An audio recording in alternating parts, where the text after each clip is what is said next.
예부터 우리는 건강한 흙에서 자연의 먹거리를 얻고 작물을 가꾸며 살아왔다.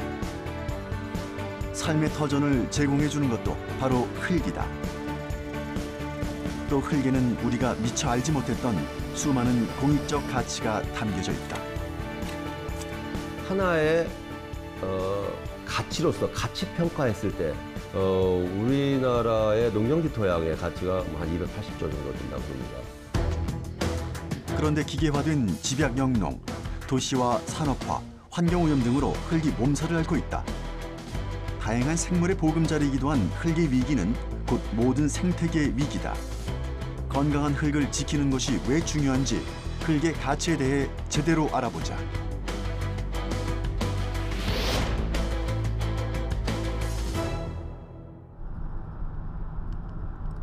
흙은 농업 생산의 중요한 기반이다.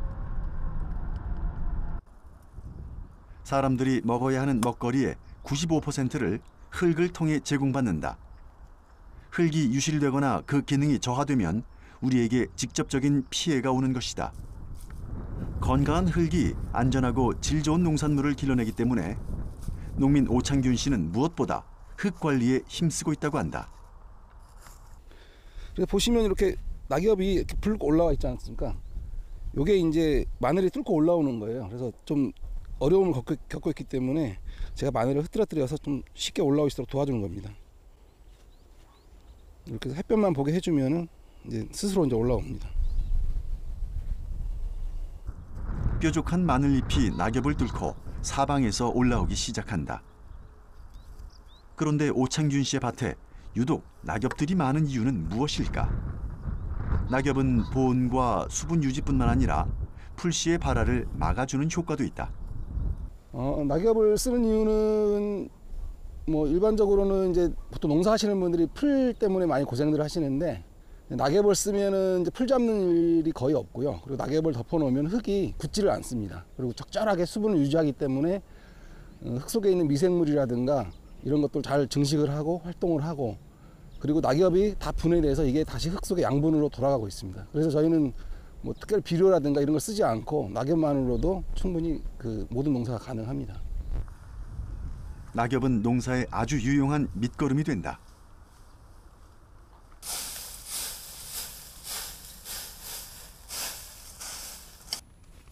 지금 5년간 이제 밭을 갈지 않고 무경으로 농사짓고 토마토 밭인데요. 이제 흙을 보시면은 그 5년간 넣었던 낙엽이 다 분해돼서 흙 속으로 들어가 있고요. 흙도 굉장히 부들부들합니다. 수분도 적절하게 유지가 돼 있고 그래서 이 밭에는 굳이 밭을 갈지 않고 퇴비나 비료를 주지 않더라도 작물이 잘 자랍니다.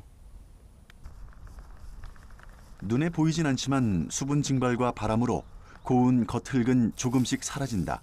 낙엽과 같은 유기물을 흙 위에 덮어주면 흙의 유실을 막을 수 있다.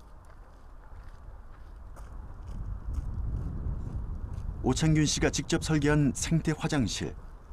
자연 순환만으로 지력과 양분이 부족할 수 있기 때문이다. 배설물은 퇴비화 과정을 거쳐서 천연 퇴비가 되는데 오랫동안 천천히 분해되는 탄소를 많이 가진 톱밥, 나무 껍질 등 목재를 이용한다. 오창균 씨는 스스로 자신의 농사 방법을 자연농법이라고 소개한다. 화학비료와 농약을 쓰지 않는다는 건 유기농업과 비슷하지만 자연농업은 흙을 갈지 않고 풀도 뽑지 않은 것이 특징이다. 그럼에도 불구하고 농사가 잘 되는 비법을 물었더니 다시 낙엽을 꼽는다. 오창균 씨는 농사가 시작되는 봄이면 산과 숲에서 미생물에 의해 분해된 나무와 낙엽의 부엽토를 긁어온다. 자연 미생물에 의해서 낙엽이나 잔가지 등이 잘게 분해되면 부엽토가 되는데 자연이 만든 최상급 퇴비라고 할 수 있다. 지금 최근에 겨울 동안은 비바람 맞고 눈 맞아서 그 겉에 있는 낙엽들은 잘 지금 까맣게 지금 그 분해가 되고 있는 상태입니다. 예, 냄새도 아주 좋습니다. 예. 검은색으로 변한 부엽토에서는 촉촉한 수분이 느껴지고 미생물이 내뿜는 흙 냄새를 맡을 수 있다. 우리가 이제 건강한 흙이라고 얘기를 하면은 반드시 미생물이 있어야 됩니다. 그리고 식물이 자라는 곳에는 반드시 미생물이 증식을 하게 되어 있습니다. 그래서 흙 속에는 많은 미생물이 필요도 하지만은 또 다양한 미생물들이 있어야 토양 생태계가 건강하고 그것들이 작물을 키우는데 병충해를 예방하거나 작물 성장에 도움이 되는 여러 가지 유기물들을 제공을 해줍니다. 또 쌀, 보리, 밀 등의 곡식을 이용해 미생물을 배양해 액비로 사용할 수 있다. 주로 쌀을 많이 사용하는데 물을 적게 넣은 포슬포슬한 고두밥이 미생물 배양에 적합하다. 예, 이거는 제가 산에서 가져온 부엽토를 가지고 밥을 넣어서 미생물을 배양시킨 겁니다. 그러니까 산이나 숲에서 배양을 하면 더 좋지만 사정이 여의치가 않아서 저는 항상 그 부엽토를 좀 가져와 가지고 농장에서 필요한 만큼만 항상 배양해서 흙에 사용하고 있습니다. 누룩을 만드는 것과 비슷한데 배양이 잘 될 수 있도록 20도 내외의 따뜻한 온도와 습도를 유지하면 된다. 배양된 미생물은 물과 희석해 퇴비 만들기에 사용하거나 흙과 작물에 뿌려주는데 이렇게 관리하는 흙은 식물의 영양 창고와 다름없다. 생산성만을 높이려고 제초제를 살포하고 화학 비료를 뿌리게 되면 토양이 산성화된다고 하는데 농사의 근본이라고 할 수 있는 흙이 스트레스 받지 않도록 소중히 다루는 것이 무엇보다 중요하다고 강조한다.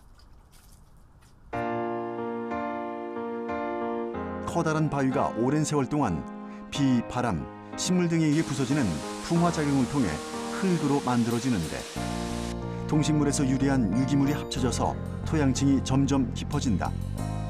흙 1cm가 쌓이는 데는 무려 200년 이상이 걸린다고 한다.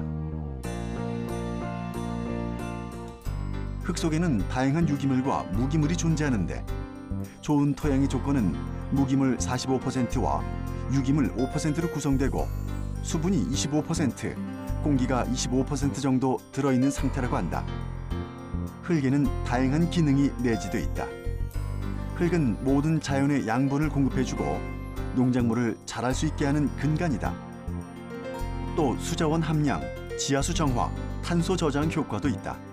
여기에 곤충이나 미생물에 이르기까지 다양한 생물에 서식처를 제공하고 순환하게 함으로써 지구 생태계를 유지시키는 역할도 수행한다.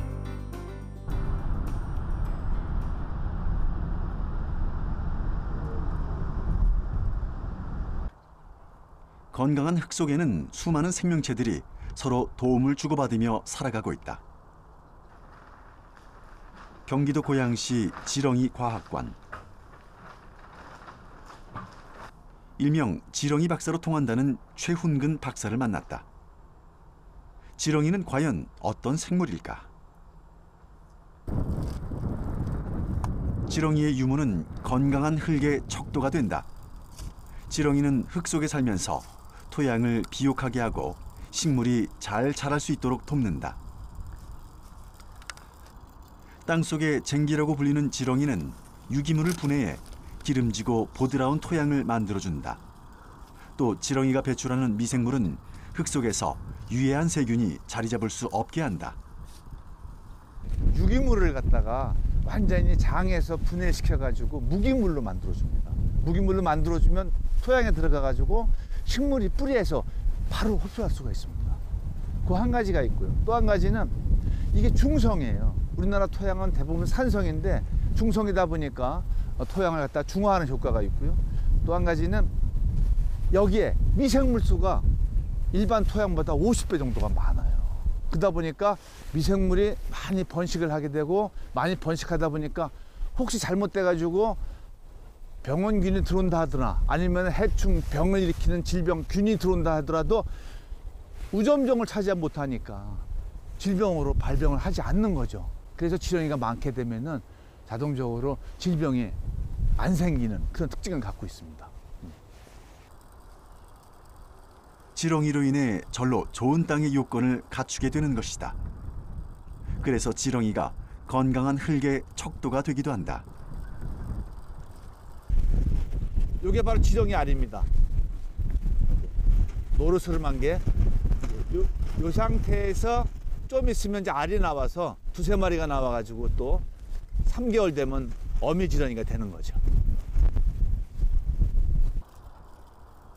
지렁이는 흙과 함께 유기물을 섭취해 장 속의 미생물과 함께 소화시킨 다음 변으로 배출하는데 분변토라고도 한다.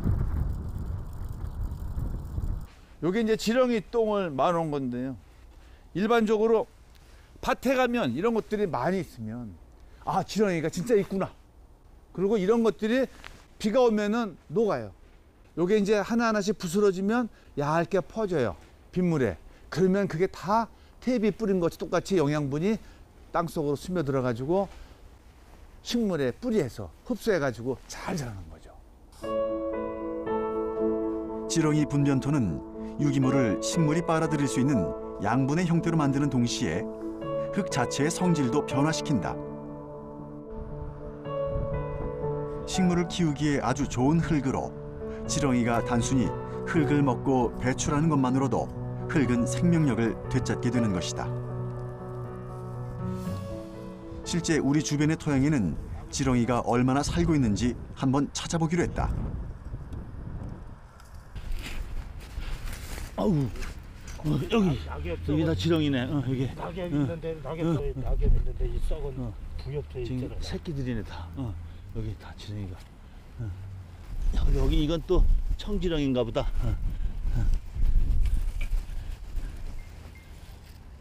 이게 먹이가 좋고 이게 다 지렁이 여기저기도 있네. 요건 새끼네. 애기 지렁이야. 여기, 여기. 거기 큰 지렁이 나왔어. 이런 지렁이가 이제 중간 지렁이 큰 거. 야, 그것도 많이 나오네 막. 여기 이제 크겠다. 낙엽 속에 있어요. 다른 데가 찾을 거. 이 토양에서는 비교적 많은 양의 지렁이를 발견할 수 있었다. 지렁이가 움직이면서 만든 구멍은 빗물과 공기가 드나드는 통로가 된다. 흙이 공기와 수분, 영양분을 충분히 머금을 수 있는 상태로 만들어주는 것이다. 땅에 지렁이가 많으면 농사가 잘 된다는 말이 바로 이런 현상에서 나온 말이다. 이렇게 쏘알쏘알 이렇게 뭉쳐져 있는 것도 이렇게 이런 것들 갖다 떼알구조라고 그러죠. 그럼 요거 이제 요 사이로 공기도 들어가고 물도 들어가고 이제 요 사이에서 미생물이 잘 자라가지고 이제 유기물이 들어가면 분해해서 식물이 바로 이용할 수 있도록 이렇게 최적의 상태를 갖다 온 떼알구조라고 이렇게 얘기를 합니다. 인근의 또 다른 토양으로 안내하는 최훈근 박사. 이번에도 지렁이를 찾기 위해 땅을 파보는데 있을 것 같은데 이런 데는 지렁이가 없어요. 지렁이가 없어.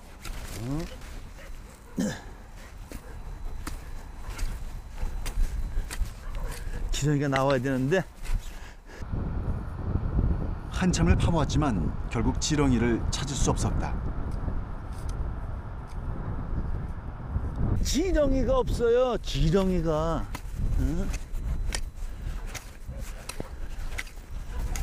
있을 것 같은데도 지렁이가 이렇게 없어요. 야, 비단 이것뿐만 아니다. 최근 지렁이를 전보다 많이 볼 수 없게 됐다. 최훈근 박사가 이 땅을 우리에게 보여준 이유가 있다고 하는데 왜 이곳에서 지렁이를 찾을 수가 없었던 걸까? 이 땅 같은 경우에는 예. 왜 지렁이가 없는 거예요? 이게 땅은 똑같은 땅인데 장기간 동안 관행농법을 했어요. 비료도 줬지만 이제 식물에 병충해가 발생할 때 농약을 줬거든요. 그것들이 조금 수축돼 가지고 여기 땅 속에 있다 보니까 그걸 토양생물 지렁이 견디지 못한 거죠. 예. 그것도 씹었어요. 씹어요 지금. 아 그렇죠. 모타리 치면서 여기다 약을 집어넣더라고. 후라당 같은 거. 예. 이 정도 물기가 있고 그러면 원래 지렁이가 있어야 되는 건데 근데 그 약이 참 무섭긴 무서워. 하긴 그러니까 벌레가 죽으니까. 화학 비료, 농약, 제초제 등으로 흙이 몸살을 앓고 있기 때문이다. 죽어가는 흙은 지렁이뿐만 아니라 인간도 병들게 할 수 있다. 빠른 산업화, 도시화 과정에서 발생한 각종 오염물질도 토양을 오염시키고 있다.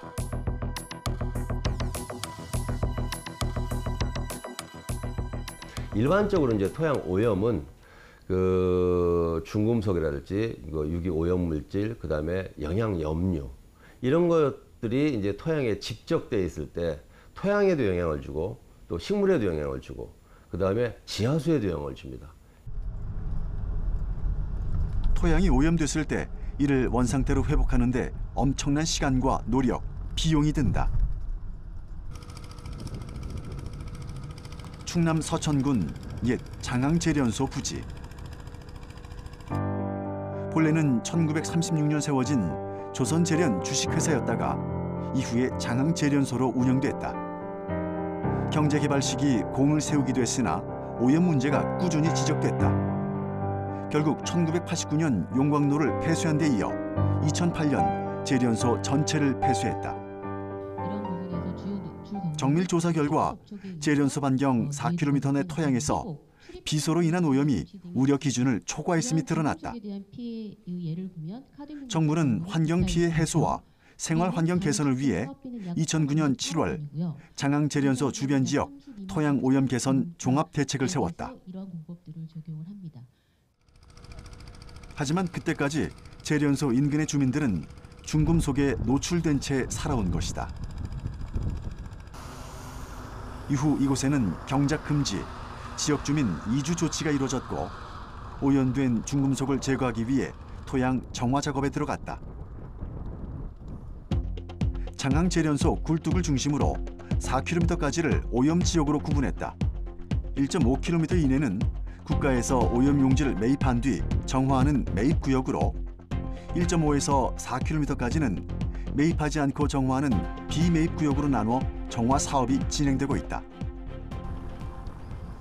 비매입 구역은 주민들이 거주하고 경작 활동을 하는 지역으로 2012년 10월부터 2015년 11월까지 총 37개월에 걸쳐 오염 토양 정화를 끝냈다. 전기를 이용해 중금속을 제거하는 정화 방식을 썼다.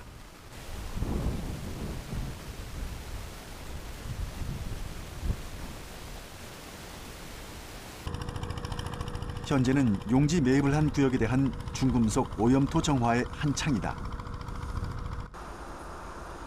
토양 세척 정화 설비가 구축된 시설에서 직접 정화가 이루어지고 있다.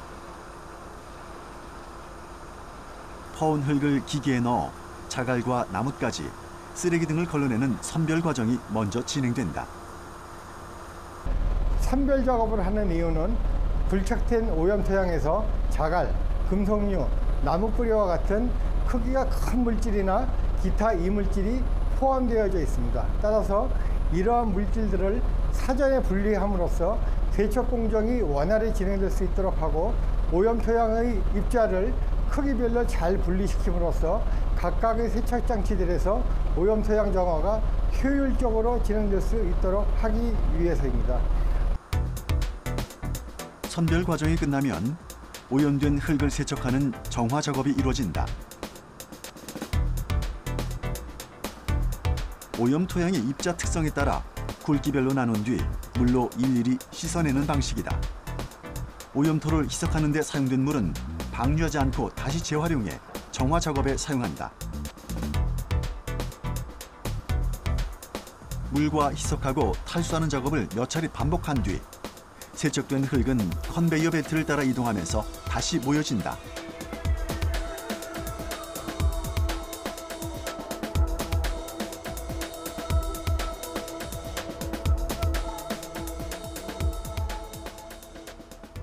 이제 아까 거기 세척 시설에서 이렇게 세척이 다 완료된 토양들은 원래 이제 왔던 대로 다시 되메우고 나서요. 지금은 이제 이렇게 농경지로 활용을 하고 있는 겁니다.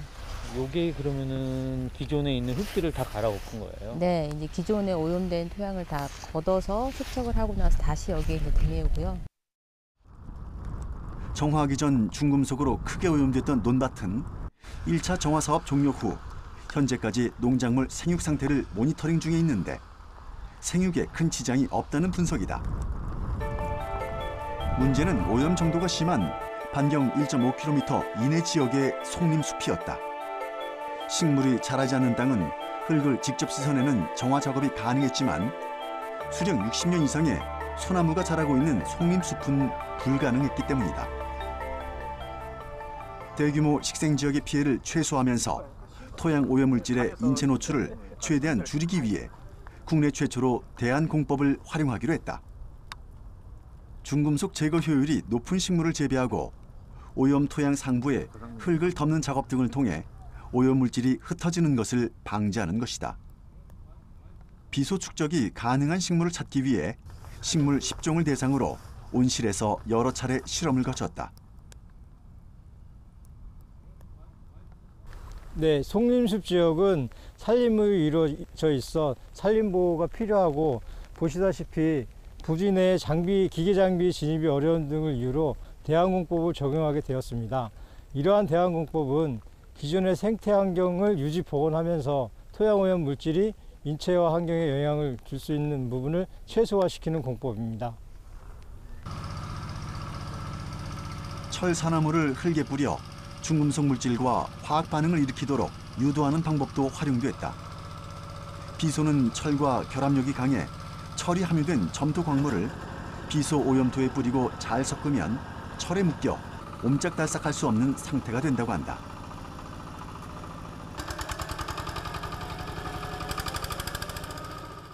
토양은 이제 인간이 살 수 있는 의식주의 기본 공간을 제공을 하고 있고요. 그렇기 때문에 이런 토양이 오염이 되면 실제 인간이나 생태계에 상당히 직접적인 영향을 미치게 됩니다. 그래서 이런 직접적인 영향과 아울러서 이런 오염된 토양이 비산이 됐을 때 대기오염도 유발시킬 수 있고요. 또한 이런 토양 오염이 지하수로 갔을 때는 지하수가 오염이 되고 또 이런 지하수 흐름에 따라 오염이 확산이 될 수 있는 이런 여러 간접적인 악영향들이 발생을 할 수 있기 때문에 신속하게 토양이 오염되면 정화가 필요합니다. 토양의 가치는 토양이 오염되기 전까지는 알기 어렵다. 토양 정화로 수령 60년 이상 된 소나무 13만 그루를 보존한 것은 연간 1,100톤의 이산화탄소 감소 효과를 가져다 주었다.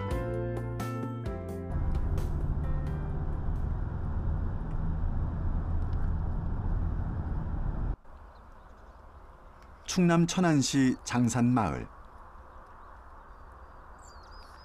천안시는 오이 주산지로 유명하다. 보통 시설 재배 오이는 4월 초순부터 수확을 시작해 6월 말까지 수확을 하게 되는데 주기적으로 토양 검정이 필요하다. 토양 속 양분 함량을 분석해 꼭 필요한 양분을 적정하게 공급하는 것이 오이 생육에 큰 영향을 미치기 때문이다.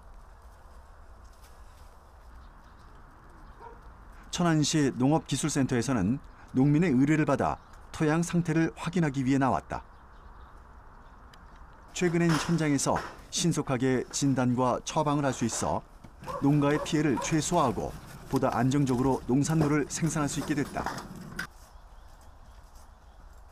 토양 현장 진단은 작물 생육의 필수 양분인 질소, 인산 등 화학성 항목과 토성, 수분 함량 등 물리성 항목을 분석해 생육 장애 원인을 분석하고 처방하는 기술을 말한다. 산화 상태인지 아니면 환원 상태인지 측정을 하기 위해서 지금 백금 전극과 기준 전극을 지금 꽂아놓은 상태입니다. 토양 검정을 위해서는 토양 시료를 채취하는데 시료는 반드시 비료를 주기 전에 채취하는 것이 좋다. 토양 성분은 비료를 준 직후부터 변하기 때문이다.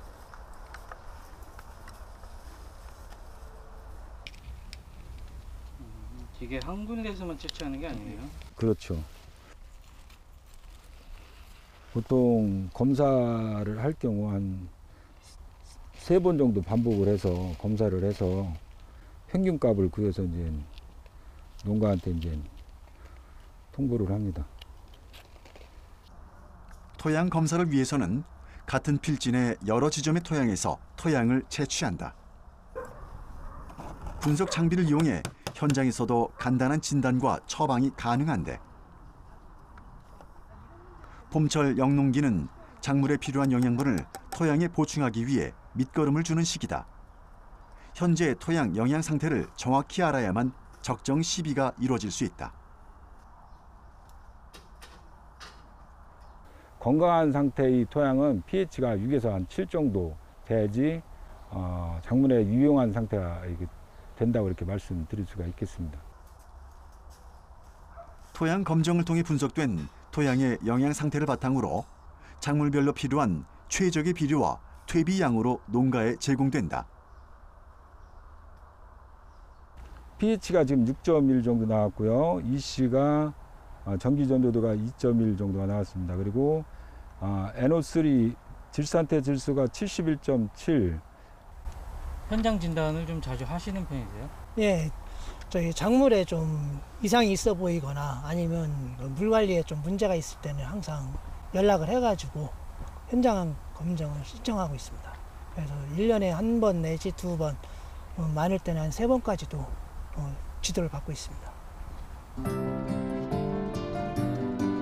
최근 농민들의 토양 검정 분석 의뢰가 꾸준히 늘고 있다고 하는데 농사를 지으면서 가장 중요한 기본이 바로 토양이기 때문이다. 오이 농사만 30년이 넘었다는 농민 임성희 씨. 자식 같은 오이가 잘 자라기만을 바라는 마음으로 꾸준히 토양 검사를 받고 있다고 한다. 지금 뭐 오이 생육 진단 관리죠. 뭐 생육 관리죠. 뭐 물론 추비도 있고 저기 하지만 생육 진단이 제일 중요하죠. 물리적 성질의 좋고 나쁨은 손끝으로 간단히 진단할 수 있다. 위에서부터 흙을 눌러보다 부드럽게 느껴지는 부분이 있다면 때알 구조가 잘 형성되어 공급률, 보습력, 통기성이 모두 좋은 토양이다. 반면 딱딱하게 느껴지는 부분은 통기성도 나쁘고 배수가 안 돼 뿌리가 자라는데 불리한 조건이다. 지금 토양이 얼마만큼 부드러운가 좀 알기 위해서 이제 손으로 이제 찍어봤습니다. 찍어봤는데 입자 밀도로 보면 0.8에서 한 1.0 정도 이렇게 나와서 토양이 상당히 푸실푸실하다고 그래야 되나 공급량이 상당히 많아서 뿌리 내림에 상당히 양호할 것으로 이렇게 생각이 됩니다. 뿌리를 좀 더 자세히 살펴보면 흙의 상태를 더 자세히 알 수 있다. 뿌리가 이렇게 쫙 뻗었잖아요. 뿌리. 이렇게 뿌리가 잔뿌리가 많이 나야 이게 되거든요. 양분 흡수하는 이게 뿌리거든요. 이게. 무조건 많이 넣는 게 아니라 이 작물 상태에 따라서 추비를 해야 됩니다. 추비를 적정량을 해가지고 해야 농사가 잘 되지 뭐 많이 한다고 해서 잘 되는 건 아니거든요. 얘들도 먹는 양이 있어요. 먹는 양이 있기 때문에 무조건 뭐 많이 넣는다고 많이 먹는 게 아닙니다. 다 나머지는 다 토양에 남기 때문에 그 많이 넣으면 농사가 안 되는 거예요. 토양 검정 서비스가 농가로부터 큰 호응을 얻고 있는데 최근 농경지에서 인위적으로 투입되는 양분의 양이 작물이 필요로 하는 양보다 많아짐에 따라 일부에서는 양분 과잉 현상이 초래됐다. 토양 검정을 통해 과학적이고 합리적인 시비량을 알면 생산비 절감뿐 아니라 퇴비와 비료의 과다 사용으로 인한 토양 환경 오염을 방지할 수 있다.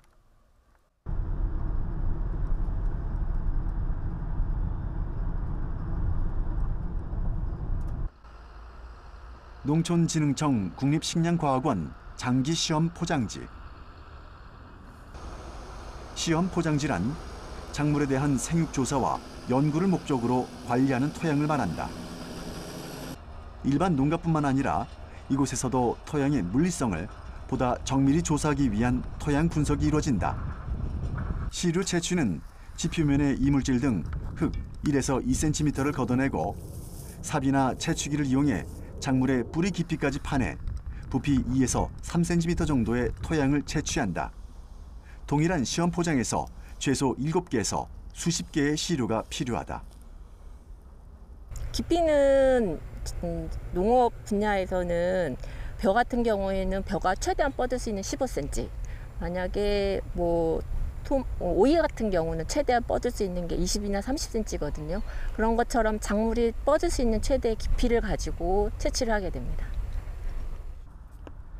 사람이나 동물처럼 식물의 뿌리도 호흡을 한다. 건강한 흙에는 산소가 많아서 식물의 뿌리가 호흡을 잘할 수 있게 도와주기 때문에 뿌리가 깊고 넓게 뻗는다. 반면 공기가 통하지 않아 산소가 부족한 흙은 뿌리가 썩을 수도 있다.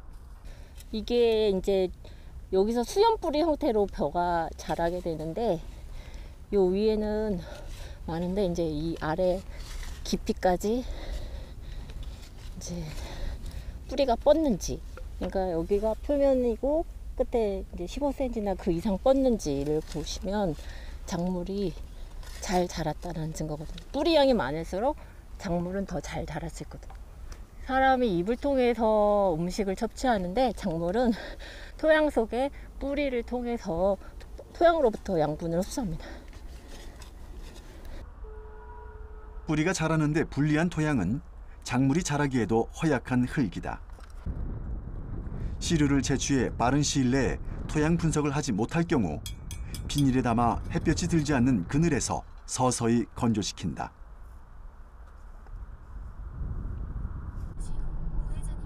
며칠 뒤 채취한 토양의 더 자세한 분석 상황을 알아보기 위해 농촌진흥청 국립농업과학원을 찾았다. 농촌진흥청에서는 농지의 비옥도뿐만 아니라 중금속과 같은 오염물질을 모니터링하고 토양의 건전성에 대한 실태를 파악하고 있다. 채취된 토양 시료는 과학적 분석을 거쳐 산도, 염도, 유기물 함량, 유효인산 등 토양의 화학 성분을 분석해 수치화돼 데이터베이스에 저장되는데 토양과 작물의 건강을 유지하기 위해 꼭 필요한 작업이다.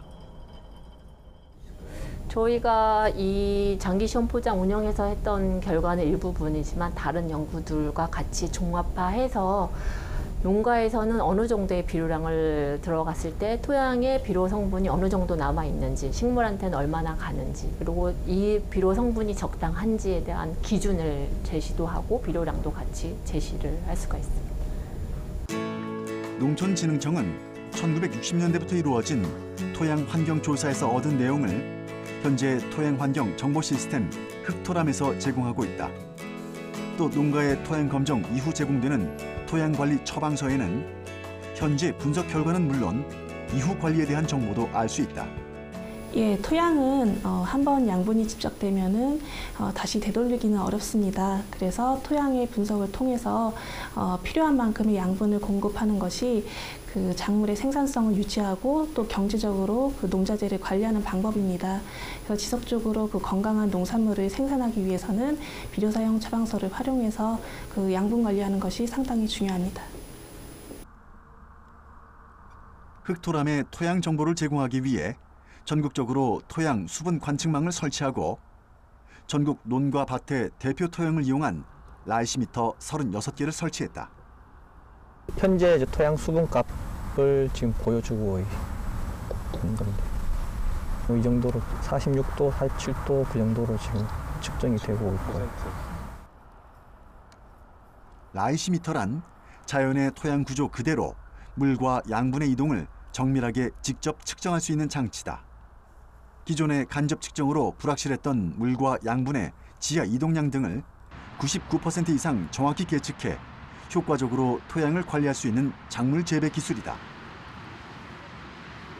지금 이제 저희 36개의 라이시미터를 활용하여서 여러 가지 토양 수분 센서, 토양 수분 장력 센서, 그리고 토양 용액 채측기, 중력 센서들을 활용하여서 실시간으로 물이 라이시미터 이제 시스템에 물이 들어왔을 때 물의 이동이라든지 양분의 이동, 그리고 그에 대한 총량, 유입량, 유출량을 조사를 하여서 실질적으로 저희가 작물이 물이 얼마나 필요한지를 산정하고 평가하고 있습니다. 또 온실가스 발생 감축을 위해서 토양의 탄소 저장 기능을 연구 중이다. 논밭에는 대기 중 이산화탄소 7천만 톤에 해당하는 9천만 톤의 토양 탄소가 저장돼 있는데 흙은 환경적인 측면에서는 온실가스를 저감하고 기후를 순화하는 역할을 담당한다.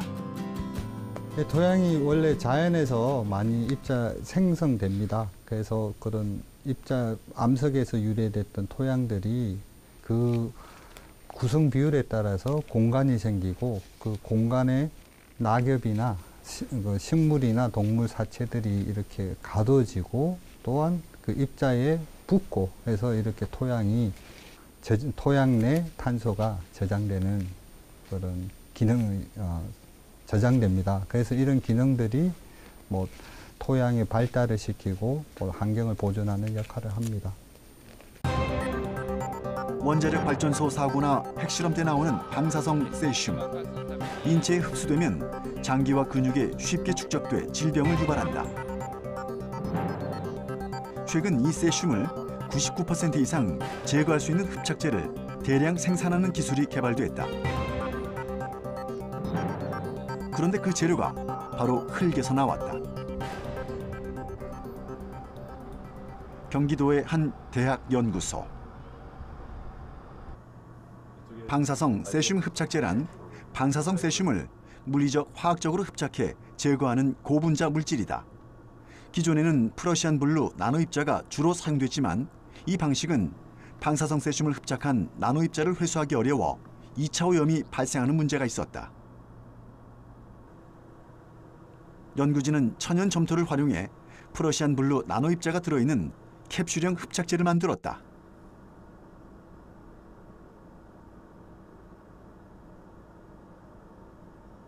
근데 일반적으로 환경에 오염됐다는 것은 토양이 오염되거나 또 물이 오염되는 것은 불특정한 지역을 중심으로 상당히 넓은 범위에서 오염이 되게 됩니다. 그렇기 때문에 흡착제를 회수가 가능하고 흡착제를 뿌렸다가 다시 회수할 수 있는 이런 과정들을 만들어서 좀 더 효율적으로 흡착 능력을 향상시킬 수 있는 이렇게 소재를 설계하는 공정이 좀 필요한데요. 크기가 2mm 정도인 캡슐형 흡착제는 점토의 내부층의 흡착을 통해 방사성 세슘을 99% 이상 제거하는 성능을 보였다. 또 1년간 형태가 유지돼 기존 분말형 흡착제와 달리 화학약품 없이도 회수할 수 있기 때문에 2차 환경오염 문제도 줄일 수 있다고 한다. 환경오염 심화와 지구온난화 등으로 기후변화가 증폭되는 가운데 토양의 가치는 무궁무진해지고 있다. 어떤 흙은 생체 친화적이고 어떤 흙 같은 경우에는 우리 생리 활성을 더 증진시켜주는 흙도 있고요. 또 어떤 흙 같은 경우에는 독성 있는 흙도 있고요. 또 어떤 흙은 미생물을, 박테리아 물질들을 죽이는 살균 역할을 하는 흙도 있습니다. 그래서 이렇게 흙이 다양한 흙들을 저희가 이해를 못하기 때문에 사용하지 못하는 것이지, 흙을 잘 이해한다면은 흙에 맞는 무궁무진한 색깔의 옷들을 우리가 만들 수 있고 또 흙의 진가들을 보여줄 수 있지 않을까 기대하고 있습니다. 흙은 농업 생산의 귀중한 자산이자 지구 생태계를 지탱하는 기반이다.